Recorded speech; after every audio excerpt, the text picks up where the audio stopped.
নমস্কাৰ, জয় হিন্দ, জয় অসম। এটা বহুতেই ভাল খবৰ আহিছোঁ আপোনালোকৰ মাজলৈ। আজি পুনৰ নতুনকৈ চাকৰি আহিছে এছএছচি বিভাগৰ ফালৰ পৰা। যিহেতু বৰ্তমান সময়ত এছএছচি বিভাগৰ ফালৰ পৰা 3খনকৈ এডভাৰটাইজমেণ্ট মুকলি হৈছে।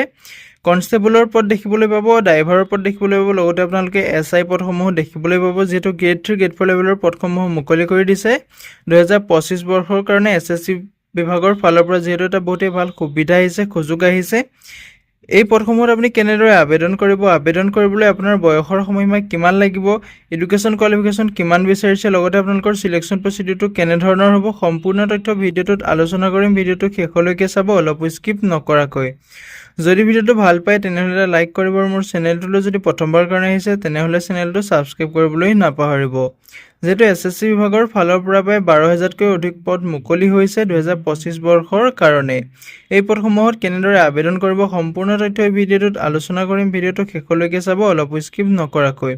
ভিডিঅ'টো ভাল পালে এটা লাইক কৰিব আৰু মোৰ চেনেলটোলৈ যদি প্ৰথমবাৰ কাৰণে আহিছে তেনেহ'লে চেনেলটো ছাবস্ক্ৰাইব কৰিবলৈ নাপাহৰিব। ভিডিঅ' ডেছক্ৰিপশ্যনতে মই হোৱাটছআপ চেনেলৰ লিংক দিছোঁ, তাতো গৈ আপোনালোকে হোৱাটছআপ চেনেলটো ফ'ল' কৰি ল'ব, যাতে প্ৰতিদিনে জবৰ আপডেটসমূহ সকলোতকৈ আগতীয়াকৈ পাই থাকিব পাৰে। লগতে ভিডিঅ'টো সকলো বন্ধু বান্ধৱীলৈ শ্বেয়াৰ কৰি দিব, যাতে সকলোৱে জবৰ আপডেটসমূহ প্ৰতিদিনে পাই থাকিব পাৰে। যিহেতু ইয়াতে দেখিবলৈ পাইছে এছএছচি বিভাগৰ ফালৰ পৰা যিসমূহ দিল্লী পুলিচৰ ৰিক্ৰুটমেণ্ট 2025ৰ কাৰণে পোষ্ট মুকলি কৰি দিয়া হৈছে। ইয়াতে আপোনালোকে কনষ্টেবলৰ পোষ্ট দেখিবলৈ পাব, এক্সিকিউটিভৰ ড্ৰাইভাৰ পদ দেখিবলৈ পাব, হেড কনষ্টেবলৰ পোষ্ট দেখিবলৈ পাব। ইয়াতে টোটেল পোষ্ট যিহেতু 8,854টা পোষ্ট দেখিবলৈ পাব। এই পদসমূহত আপুনি কেনেদৰে আবেদন কৰিব সম্পূৰ্ণ তথ্য জনাই যাম। ভিডিঅ'টো শেষলৈকে চাব, অলপ স্কিপ নকৰাকৈ। ইয়াতে আপোনালোকে দেখিবলৈ পাইছে ষ্টাফ চিলেকশ্যন কমিশ্যন এছএছচি ফালৰ পৰা যিসমূহ পোষ্ট মুকলি হৈছে।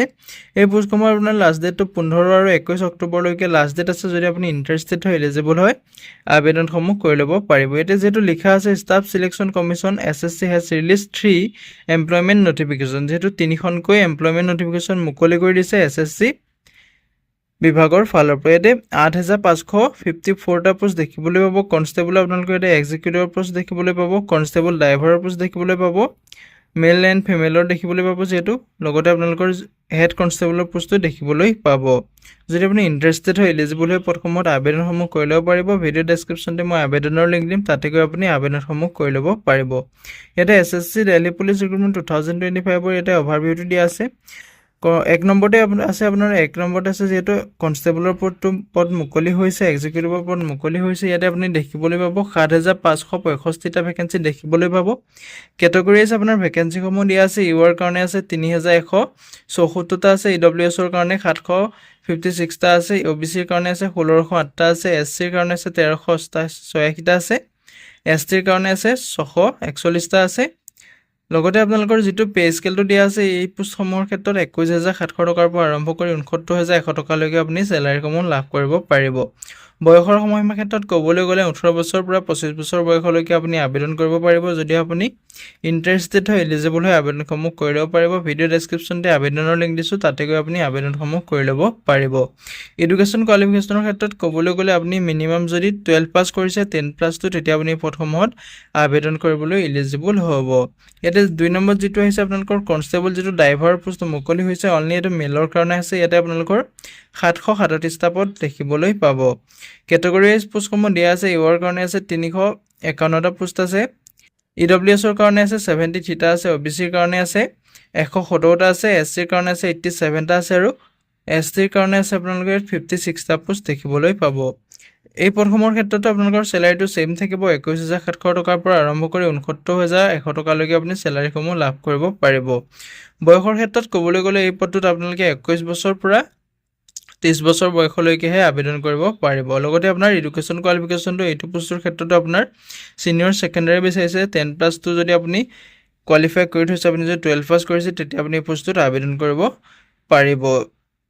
3 নম্বৰত যিটো আছে আপোনালোকৰ হেড কনষ্টেবলৰ পোষ্ট মুকলি হৈছে। এছিষ্টেণ্ট ৱায়াৰলেছ অপাৰেটৰ যিটো AWO তাৰ ফালৰ পৰা পোষ্ট মুকলি হৈছে। ট্ৰি প্ৰিণ্টাৰ অপাৰেটৰ পোষ্ট মুকলি হৈছে। ইয়াতে আপুনি টোটেল পোষ্ট দেখিবলৈ পাব 552টা পোষ্ট দেখিবলৈ পাব। মেলৰ কাৰণে আছে আপোনালোকৰ 370টা আছে, ফিমেলৰ কাৰণে আছে 182টা পোষ্ট দেখিবলৈ পাব। ইয়াতে কেটেগৰীজ ভেকেঞ্চিসমূহ দিয়া আছে। ইউআৰ কাৰণে আছে 236টা আছে আৰু EWSৰ কাৰণে আছে 55টা আছে, OBCৰ কাৰণে আছে 141টা আছে, SCৰ কাৰণে আছে 71টা আছে আৰু STৰ কাৰণে আছে 569টা পোষ্ট মুকলি হৈছে। এই পোষ্টটোৰ আপোনাৰ চেলাৰী ক্ষেত্ৰত ক'বলৈ গ'লে ইয়াত অকণমান চেলাৰীটো বেছি হ'ব, যিহেতু আপোনালোকৰ এইটো হেড কনষ্টেবলৰ পদ হয়। ইয়াতে আপোনালোকৰ 25,500 টকাৰ পৰা আৰম্ভ কৰি 81,100 টকালৈকে আপুনি চেলাৰীসমূহ লাভ কৰিব পাৰিব, যিটো গ্ৰুপ চি লেভেলৰ এইটো পদ হয়। যদি আপুনি ইণ্টাৰেষ্টেড হয়, এলিজিবল হয়, আবেদনসমূহ কৰি ল'ব পাৰিব।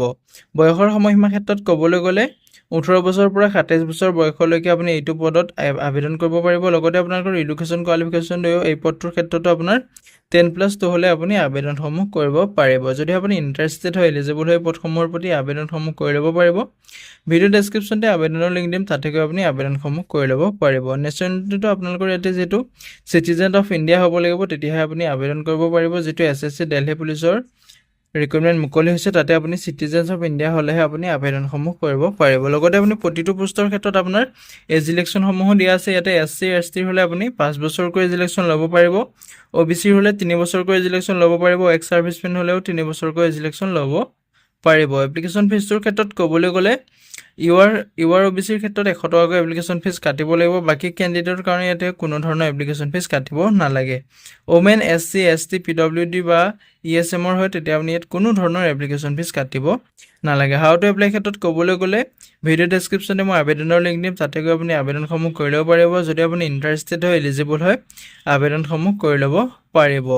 এতিয়া ষ্টাৰ্ট ডেটটো হৈছে আপোনালোকৰ 22 ছেপ্টেম্বৰ তাৰিখৰ পৰা যিহেতু আবেদন প্ৰক্ৰিয়াটো ষ্টাৰ্ট হৈ গৈছে। লাষ্ট ডেটটো আছে আপোনালোকৰ 21 অক্টোবৰ তাৰিখলৈকে লাষ্ট ডেট আছে। যদি আপুনি ইণ্টাৰেষ্টেড হয়, এলিজিবল হয়, এতিয়াও যদি আপুনি আবেদনসমূহ কৰা নাই, আবেদনসমূহ কৰি ল'ব পাৰিব। যিটো আপোনালোকৰ পোষ্ট 2 আৰু 3 আছে, সেই পোষ্টটোৰ ক্ষেত্ৰত আপোনাৰ যিহেতু 24 ছেপ্টেম্বৰৰ পৰা আবেদন প্ৰক্ৰিয়াটো আৰম্ভ হৈছে। এই পোষ্টটোৰ আপোনাৰ লাষ্ট ডেটটো আছে 15 অক্টোবৰ তাৰিখলৈকে লাষ্ট ডেট আছে। যদি আপুনি এই পোষ্টটোৰ ক্ষেত্ৰতো আবেদন কৰিম বুলি ভাবিছে, 15 অক্টোবৰ তাৰিখলৈকে আবেদনসমূহ কৰিব পাৰিব।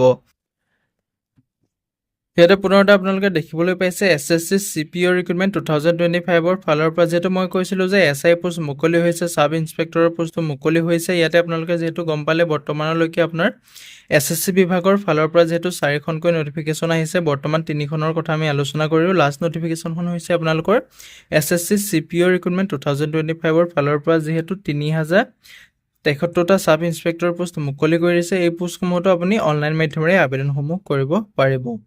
এইটো পদৰ ক্ষেত্ৰত আপোনালোকৰ যিহেতু চিলেকশ্যন প্ৰক্ৰিয়াটো কেনেকুৱা হ'ব, সম্পূৰ্ণ তথ্য মই কৈ যাম। ভিডিঅ'টো শেষলৈকে চাব, অলপ স্কিপ নকৰাকৈ।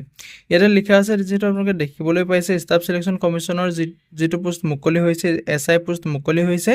এই পোষ্টটোৰ লাষ্ট ডেটটো আপোনালোকৰ 16 অক্টোবৰ তাৰিখলৈকে আছে। যদি আপুনি ইণ্টাৰেষ্টেড হয়, এলিজিবল হয়, আবেদনসমূহ কৰি ল'ব পাৰিব। ইয়াতে staff selection commission has release the official notification for sub inspector in Delhi police and central armed police force examination. যিহেতু ইয়াতে দিল্লী পুলিচৰ ফালৰ পৰা যিহেতু গোটেইকেইখন নটিফিকেশ্যন আপোনাৰ দিল্লী পুলিচৰ ফালৰ পৰা মুকলি হৈছে, যিহেতু চেণ্ট্ৰেল আৰ্মেড পুলিচ ফ'ৰ্চ এক্সামিনেশ্যনৰ কাৰণেও মুকলি হৈছে।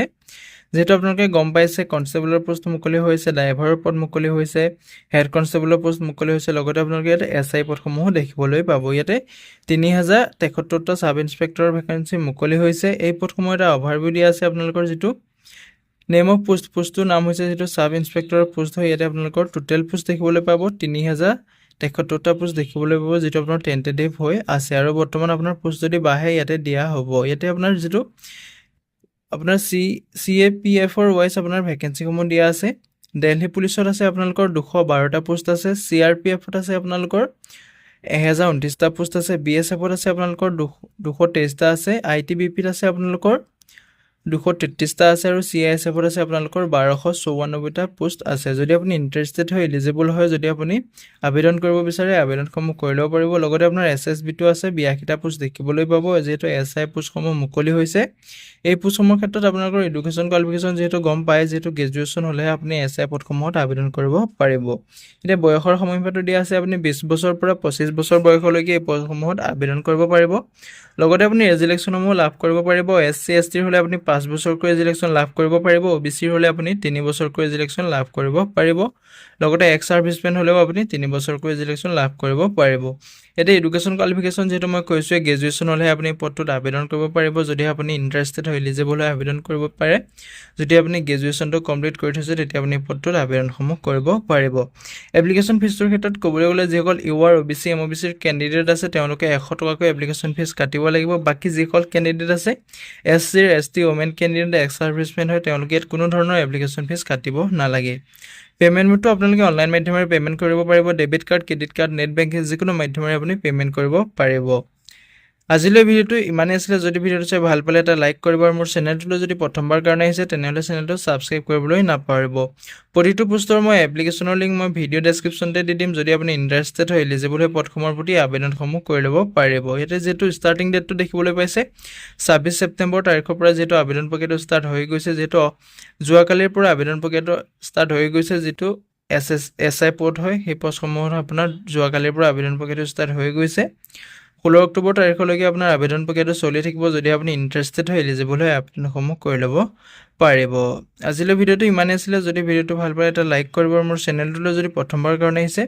তেনেহ'লে চেনেলটো ছাবস্ক্ৰাইব কৰিবলৈ নাপাহৰিব ধন্যবাদ জয় হিন্দ জয় অসম